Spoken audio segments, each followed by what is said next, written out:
À tout à l'heure. Le temps de retrouver Axel May pour sa première revue de presse de cette matinée. Bonjour Axel. Bonjour. Nous commençons par cette grève en France contre la réforme des retraites. Et une question, c'est par où la sortie ? Oui, une 37e journée de grève débute dans les transports. Hier, comme le rappelait à l'instant Pauline, c'était en plus une journée de manifestation interprofessionnelle, la 4e du nom, marquée par une mobilisation en baisse et quelques violences, souligne le Parisien aujourd'hui, en France, qui pose donc la question sans réponse, c'est par où la sortie.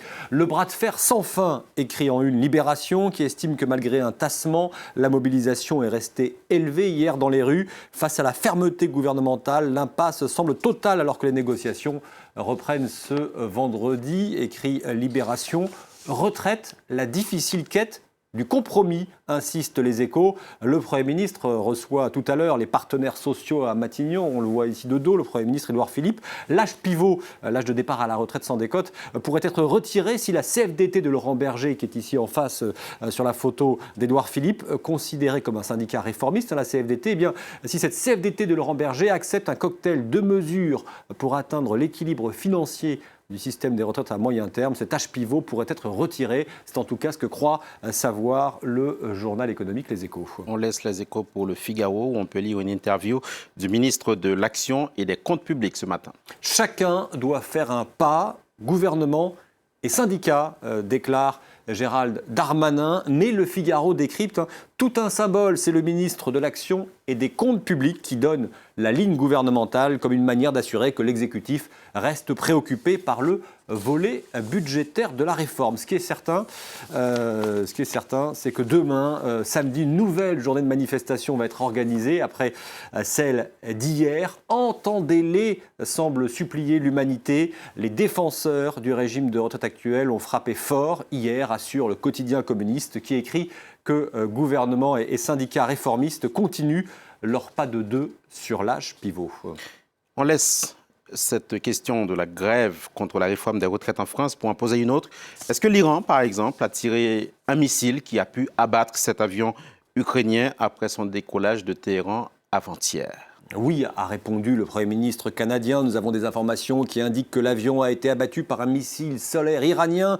Ce n'était peut-être pas intentionnel, a affirmé hier Justin Trudeau. Alors, comment réagit la presse canadienne ? Eh bien, ces accusations de missiles aggravent la situation et transforment le chagrin en colère pour des proches de victimes rencontrées par Vistar.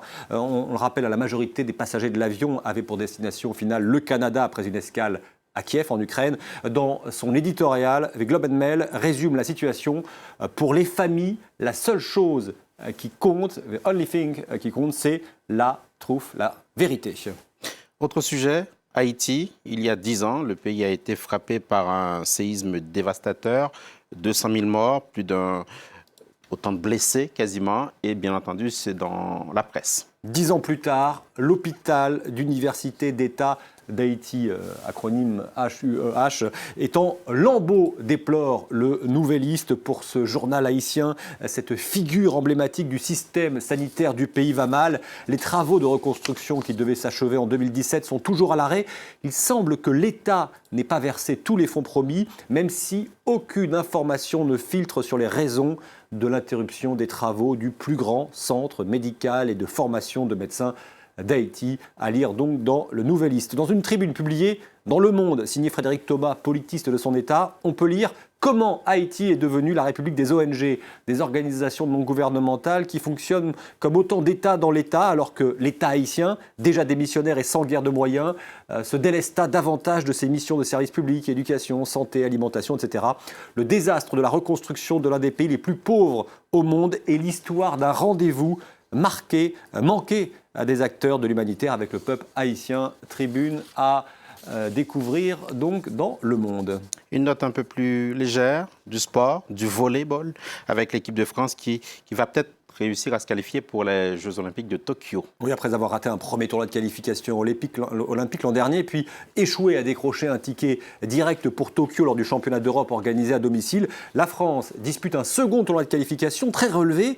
Hier, au bord de l'élimination en demi-finale, mené 2-7-0, les Bleus ont renversé la Slovénie dans un match de Dingo, c'est écrit dans l'équipe. Erwin Ngapet, que l'on voit ici sauter au-dessus du filet. Ses coéquipiers joueront leur place à Tokyo ce soir en finale contre l'Allemagne, qui sera, attention, soutenu par son public, le tournoi de qualification olympique ayant lieu à Berlin. Verdict final aujourd'hui. Merci Axel Metz. C'était la revue de presse dans Paris Direct. Nous partons maintenant pour le Kenya qui fait face,